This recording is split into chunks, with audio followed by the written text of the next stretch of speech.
Do you have trouble falling asleep sometimes, or you wake up in the middle of the night and you can't get back to sleep? I created a special meditation to help you fall asleep. With soothing, relaxing music and binaural beats, this meditation takes you on a hypnotic journey to the astral plane to experience pure love. And I can tell you from personal experience, it works. Check it out at hightimelinebooks.com. And sweet dreams. Welcome to the Hump Day Fun Astrology Podcast. I'm Thomas Miller. Thanks for joining us, where we look at the sky and see what's going on over our heads as though it were the news of the day. News that you can actually use. And we have some news you can use today because we have two big oppositions driving everything right now. If you haven't caught it, there's a weekly video showing all of this. It's on the YouTube channel, Fun Astrology Podcast. The one that's been there and will continue to be there for some time because of the retrograde is the Mars-Pluto opposition. Mars is the one of those in retrograde. As you've been hearing, we're talking about it almost every day. And today, that same Mars is directly opposite the Sun. It doesn't happen until tonight, 9:38 p.m., so we're going to be applying into it all day today. It peaks tonight, and it will be probably just as strong with just a little whiff tomorrow and then a little bit less Friday, and on we go. And because the Sun is moving faster, it will be at least another week before we're out of this. In other words, at about 1 degree per day of the Sun's path, give it another 7 days to move on out. And meanwhile, the Pluto-Mars opposition will still be drumming on. The other thing we mentioned on Monday and on the highlight video of the week is that Mars and Mercury are still out of bounds. What that is in the sky is, think of above and below the equator. Let's put this, instead of celestial terms, let's bring it into Earth, and we'll kind of give it an analogy we might lock onto. This is celestial, but I'm going to give you an Earth example. Let's say the equator is 0 across the horizon. That's the Sun at the horizon point. Well, through the summer, the Sun in the northern hemisphere rises above the equator, and in the winter, it goes below the equator. How far it can go is 23 degrees 45 minutes in space. So the highest in the summer will be 23:45. In the winter, its most extreme point would be 23:45 south. So let me just be a little silly here. Let me say that my hometown of Tulsa, Oklahoma, is the highest point north, and let's say Lima, Peru is the lowest point south. So if a planet goes farther than 23:45, it's considered out of bounds. So let's say that Mars, in a comparable declination, goes all the way up to Omaha.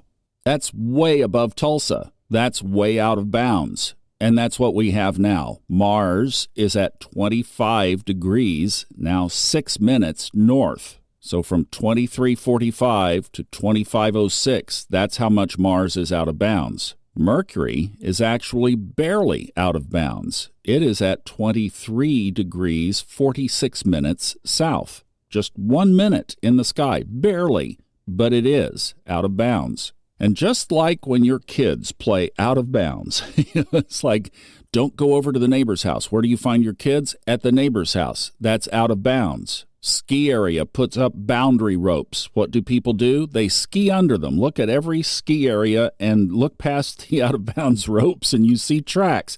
People are being naughty. They can get in trouble over there, but also they're having a blast. So a planet out of bounds behaves more erratically, more disruptively. It's being naughty. So not only is Mars retrograde, it's also being naughty, out of bounds. Now, we typically don't talk about this too much here, but I wanted to just mention two things. The United States chart. I'm using the Sibley chart, 5:10 p.m., July 4th, 1776. Mars is just a tick away from the United States Mercury. Isn't that interesting? And Mercury in the United States chart was retrograde. So here you have retrograde Mars, also out of bounds, getting ready to cross the United States retrograde natal Mercury, also out of bounds. And based on that time, if you choose to use that 5:10 p.m. on July 4th, this all is happening in the 8th house of death and rebirth and transformation. And the sun, opposite that Mars, is sitting right on the United States retrograde Pluto. And if you were just wondering about where that falls in Donald Trump's chart, since all of this will still be active on Inauguration Day, Mars is sitting right on top of he has a conjunction between Saturn and Venus in Cancer, and it's all happening right on the cusp of his 12th house. So this out-of-bounds transiting retrograde Mars is sitting right on top of his Saturn-Venus and is 3 degrees in the 11th house,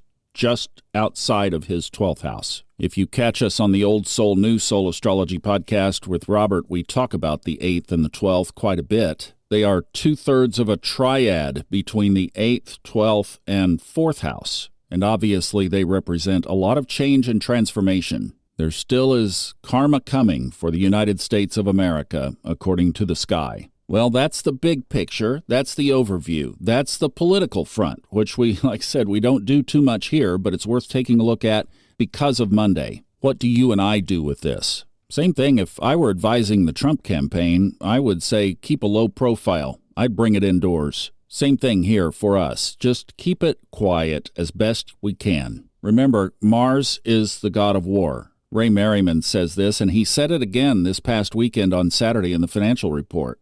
If you're the aggressor of a conflict with Mars in retrograde, chances are the other side is going to win. So you can use that. If somebody is being aggressive toward you, and you kind of allow that, realize that the sky tilts the outcome in your favor. So the flip side of that, obviously, is don't be the aggressor. Another thing we can do is think about kind of the opposite energy from the sun as far as the luminary perspective, and there's only one left, the moon, right? So think of that opposite energy from the sun.